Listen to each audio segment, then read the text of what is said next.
Hello guys, good morning! Ako po si Saituan. Welcome back sa aking channel. Kumusta na po kayo? Sana ay nasa mabuting kayong kalagayan katulad ko. Unang-una sa lahat, maraming salamat po sa inyong lahat. So, ang pagkukintuhan po natin ay walang iba kundi ang aking napanood na si Ruel Manalag, yung pinsan ni Kalinga Prab. Actually, meron ditong, sa comment ko dito, meron akong negative at meron akong positive. So, unang-una guys, humanga ako kay Rodel. Anyway, humanga ako sa kanya dahil alam niyang hindi siya magkakaroon ng magandang income nung siya ay nasa Kalingap pa at kaya siya ay humiwalay. So, unang-una yun ang ikinaproud ko sa kanya at pinatunayan niyang kaya niyang tumayo na mag-vlog. Kumbaga, kaya niyang mag-vlog na hindi sumasandal sa ibang vlogger. Alam nyo guys, para sa akin ay tama naman yung ginawa ni Ruel. Kasi alam mo kapag ang isang vlogger ay umasa lang sa isang vlogger na sikat, ay aasa ka lang sa binibigay nung vlogger, kumbaga yung boss. Pero mayroon naman mga mababait na mga nagiging boss nila na pinapayagan silang mag-vlog at ang pagkakaalam ko diyan ay nagko-contribute din sila ng mga 10% or magkano sa kanilang income. Yan ang pagkakaalam ko. At yun ang tapos parang maganda na rin kasi parang give and take din naman sila. At ito ngang si Ruel ay ayun, humiwalay kay Kalinga Prab sa Kalingap at ayun, medyo gumanda yung kanyang income bilang pagbablog at nagkaroon siya ng sariling bahay. Kung napapanood nyo, yung kanyang bahay ay tapos na. Yun ang sabi niya ay tapos na. Nakabili na rin siya ng mga gamit niya sa kanyang bahay. Ngayon, ito naman guys ang negative. Naalala ko si Derek Ramsey. Si Derek Ramsey guys, nung girlfriend niya pa si... hindi ko lang maalala kung sino yung girlfriend niya na nung ipinasyal doon sa kanyang bahay, ang sabi niya, ang bahay na ito ay para sa aking mga magulang. Hindi, para sa akin guys, hindi magandang pakinggan yung ganon. Oo. Lalong-lalo na kapag may karelasyon ka. Si Derek Ramsey ay isang, halimbawa, Alexandra yata yung pangalan o Andrea, yung kanyang girlfriend. Hindi ko lang guys maalala masyado, pasensya na. So anyway, parang ganun din dito kay Ruel. Bilang kasama mo yung girlfriend mo at saka nasa tamang edad naman na kayo, hindi maganda para sa akin na hindi maganda yung binibuild mong bahay ay para sa magulang. Kasi parang bakit para kasing wala kang planong patunayan yung girlfriend mo kapag ganun, wala kang plano sa kanya. Kasi yung plano mo, yung future mo, magulang pa rin sa magulang pa rin. So parang para kasi sa akin guys, alam nyo, para sa akin kung alimbawa ako ba, actually ginawa ko sa sarili ko. Ako, may pangarap din ako para sa magulang ko, siyempre. Dahil sa sobrang hirap ng buhay namin noon, siyempre gusto kong mabigyan ng magandang buhay yung aking nanay. Pinabahayan ko siya. Pero, hindi ko sinasabi na ang bahay na yon ay para sa magulang ko. Kasi hindi ko rin alam kung anong magiging mangyayari sa bukas, parang ganun ba. Lagi kasi akong advance, kumbaga mag-isip, iniisip ko kaagad yung para sa bukas kung anong mangyayari. So, pinatayo ko ang bahay, hindi ko sinabing para sa magulang ko yun. Ang iniisip ko, sana makapagpatayo pa ako ng isang bahay para ito ibigay ko sa magulang ko.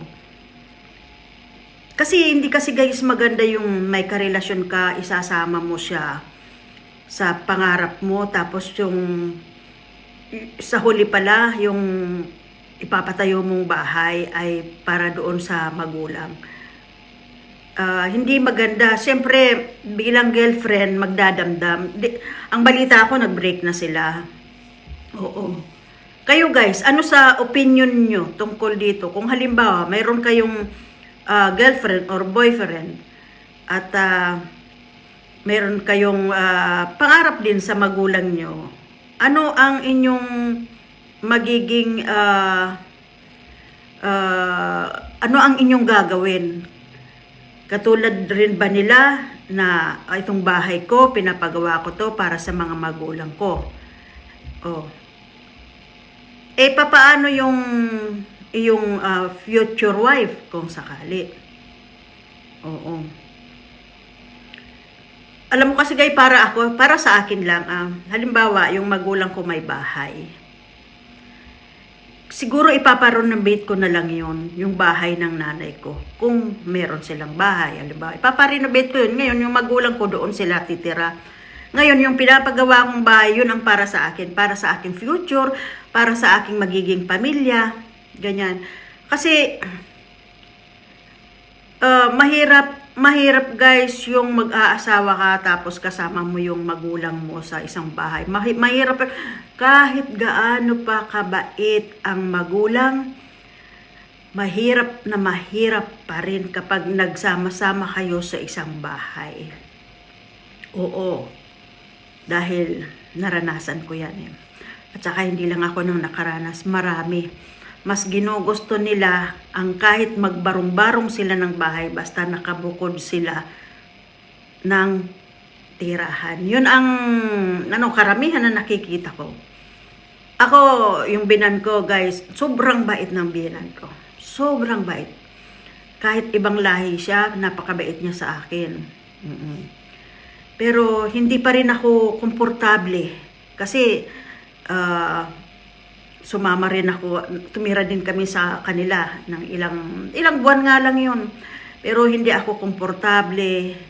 Parang yung kilos ko, parang may oras, ganyan. Kahit, basta hindi ako komportable. Pero napakabait nila. Mahirap kasi kapag yung nag-asawa ka na, tapos kasama mo pa rin yung magulang mo. At lalo na kung pakialamera yung magulang, yun ang magsisimula ng gulo sa mag-asawa. Oo.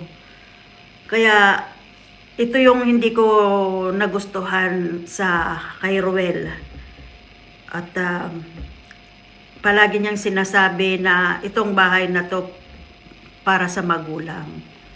Oo, para sa magulang mo. Pero kung may balak kang mag-asawa, lalo na yung girlfriend mo, hindi mo dapat, para sa akin, hindi dapat yun sinasabi. Oo. Hindi yun dapat sinasabi. At ang dami ko ngang napapanood, nababasa sa mga comment na yumayabang na raw itong si Ruel. Alam nyo guys, material na bagay lang yan. Yung mga ganyan, material na bagay lang yan. At hindi yan dapat, kailangan kapag nagkakaroon ka ng isang bagay na maganda, wag kang maging mayabang, wag kang, kumbaga, kinalimutan mo kung nasaan ka. Hindi maganda yung ganun. Kailangan, ganun ka pa rin. Kung ano ka noon, kahit maging milyonaryo ka pa, kailangan ganun ka pa rin. Alam nyo guys, ako, sobrang hirap ng buhay namin. Pero, nabago ang buhay ko dahil sa aking pagsisikap. Pero, never kong inisip na ganun yung yung ibahin ko ba yung pakikitungo sa kapwa? Hindi guys. Ako, masama ako sa masama sa akin. Lalo akong nagiging masama kapag masama sa akin, sa totoo lang. At parang ayaw ko makita yung tao na yun, parang ganon. So, kaya ang dapat natin gawin kung saan tayo nanggaling, kailangan wag natin kakalimutan yon. So, yun ang isa sa mga naging aral sa buhay ko. Yung bang mabago man ang buhay mo, wag kang magbago sa kapwa mo. Kasi ang pera guys, natatagpuan yan. Nakikita yan kahit saan. Magsikap ka lang. Oo. Makikita mo yan kahit saan. Kaya, sana naman yung mga umaangat sa buhay ay marunong pa rin silang lumingon sa kanilang pinanggalingan. Oo guys. So, guys, sa mga hindi pa po nakakapag-subscribe sa aking channel, pakisuportahan nyo po ang aking channel. At pasensya na kayo kung meron akong nasabing hindi maganda. Yun lang naman ay aking komento or reaksyon. Mayroon negative, mayroon positive, pero sa huli, kay Roel pa rin ang pasya nun. Wala tayong magagawa kung ang tao ay ganon. So, alam mo guys, ang karamihan, ako minsan sinasabi ko sa sarili ko, bakit ko nga ba pinapakialaman ng buhay ng iba?